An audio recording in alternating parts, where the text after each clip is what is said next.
Dr. Anwar Gargash, then, let's just start with you. If we are looking at a new world order that is, as Pippa describes it, decentralized, what does that mean? World orders are that a group of countries across the world agree to a set of rules, and they agree to play by them. What underpins a world order is always the financial system. We are on the brink of a dramatic change where we are about to, and I'll say this boldly, we're about to abandon the traditional system of money and accounting and introduce a new one. Everyone's been predicting the demise of the dollar for a long time. And the new one, the new accounting, is what we call blockchain. It means digital.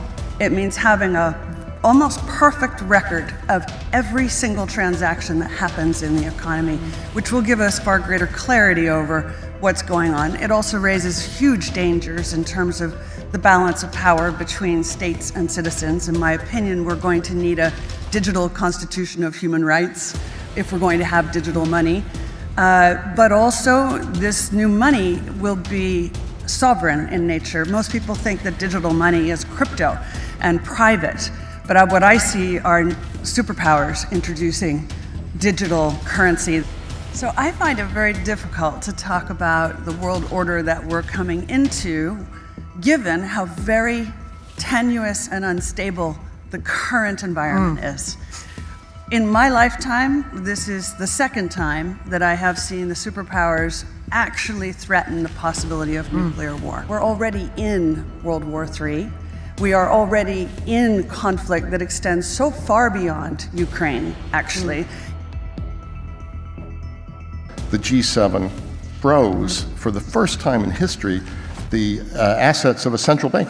It wasn't because the US did it, it's because the G7 did it. And so I think it's really going to be a coalition of factors that will sort of decide whether or not one punishes. Just one last thing, because it's so essential to this region, is the extraordinary hit to the supply chain of food. And I think we cannot leave this event without speaking about the need to prepare now to prevent a catastrophe. And I think where we are now, and this gets to your question, Becky, of a new world order. We have before us the opportunity to forge for ourselves and for future generations a new world order, a world where the rule of law, not the law of the jungle, governs the conduct of nations. Either the jungle is back, as the historian Bob Kagan talks, and that we can go into a darker era, or we could go into an era, because of the advances of science, advances of technology, that could be one of the most prosperous, promising, progressive, enlightened, moderate, modern eras that we've ever faced.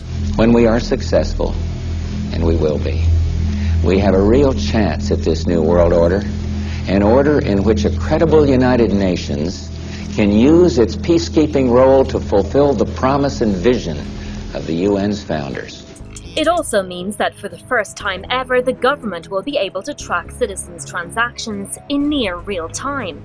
The rather confusing term being used to describe this capability: controllable anonymity. Controllable anonymity, to my understanding, it promises a kind of horizontal anonymity. So you can think about the counterparties that are involved in the transaction can't necessarily access each other's personal information, but there is no promise, or no guarantee rather, of vertical anonymity. So any kind of user information can be readily available for the government.